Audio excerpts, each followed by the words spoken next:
ఇన్ని అద్భుతాలు ఉన్న నగరం అధ్యక్ష ఇది. ఈ అద్భుతాలు ఉన్న నగరంలో మనము ఎంతో కొంత దాన్ని చెడగొట్టకుండా దాన్ని నిలబెట్టాలని మేము ఆలోచన చేస్తుంటే, ఓవేళ చదువుకొని ఉండొచ్చు అమెరికాలో, ఆ చదువు చెడగొట్టడానికి ఎందుకు వాడాలి అధ్యక్ష? మంచి కోసం వాడవచ్చు కదా.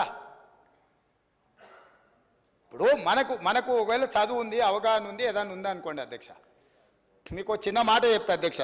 మన అనుకోకుండా బట్టల షాప్ కొని ఏదో కొనుక్కుందామని అండర్వేర్ డ్రాయర్ తీపిస్తే వాడు మంచి ఇంగ్లీష్లో మాట్లాడుతుండు. నేను అడిగినా, ఇంత మంచి ఇంగ్లీష్ ఉండి అండర్వేర్ డ్రాయర్ అమ్మే పని ఏం చేస్తున్నావు అంటే, నేను కూడా కేటీఆర్తో పోటీ వాడి మాట్లాడగలను సార్. మాటలు నాలెడ్జ్ కాదు, లాంగ్వేజ్ నాలెడ్జ్ కాదు. నాలెడ్జ్ వేరు, లాంగ్వేజ్ వేరు. లాంగ్వేజ్ ఈజ్ ఓన్లీ కమ్యూనికేషన్ కోసం ఉండేది.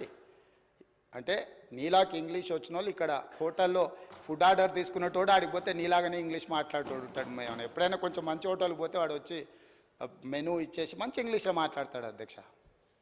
సో దాని మాత్రాన మాత్రే అవుతాడా?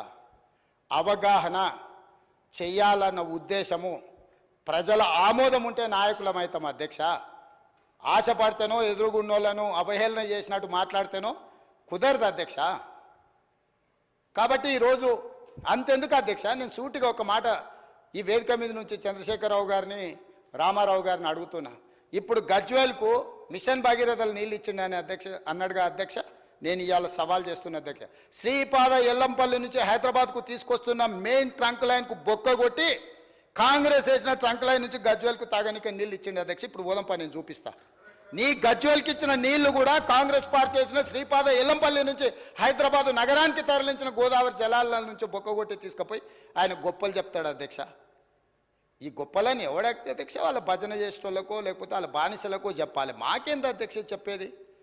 నేనేందంటే సచ్చినపావుని ఏముంది సంపనిక కొట్టని, కానీ సచ్చినపావు అని నేను పట్టించుకుంటలేను.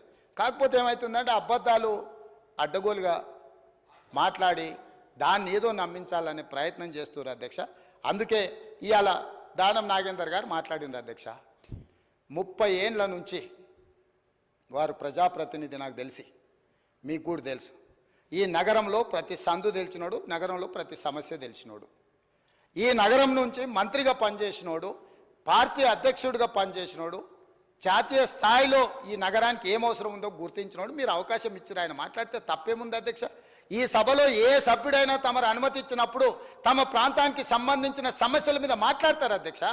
ఆదిలాబాద్ అడవుల గురించి, ఆదివాసీ బిడ్డల గురించి, అక్కడుండే ఐటీడీఏ గురించి ఒకవేళ మాట్లాడాల్సి వస్తే పాల్వాయి హరీష్కు మీరు ఇస్తారు అవకాశం. ఎందుకంటే ఆ ప్రాంతంలో నిత్యం ఉండేవాడు, అక్కడుండే పోడు భూముల కోసం కొట్లాడేటోడు, పోడు భూముల కోసం, ఆదివాసుల కోసం జైలుకు పోయినోడు. కాబట్టి ఆయనకు ఆ సమస్యల పట్ల అవకాశం ఉందని మీరు ఇచ్చుండవచ్చు కొన్నిసార్లు. అది మీ విచక్షణ అధికారం. మీ అధికారాన్ని ప్రశ్నించే అధికారం ఎవరికి లేదు అధ్యక్ష. వాళ్ళకి కావాలంటే ఎవరు మాట్లాడతారో మాట్లాడడానికి మైక్ తీసుకోమనేది ఉండే. ఆయనకి ఇవ్వద్దనే అధికారం ఒక సహచర సభ్యుడికి 30 ఏళ్ళ నుంచి ప్రజా జీవితంలో ఉండి ఈ హైదరాబాద్లో ఆసిఫ్ నగర్ నుంచి మొదలు పెడితే ఖైరతాబాద్ వరకు ఎన్నో పర్యాయాలు ఎమ్మెల్యేగా మంత్రిగా ఎన్నికైన ఆయనను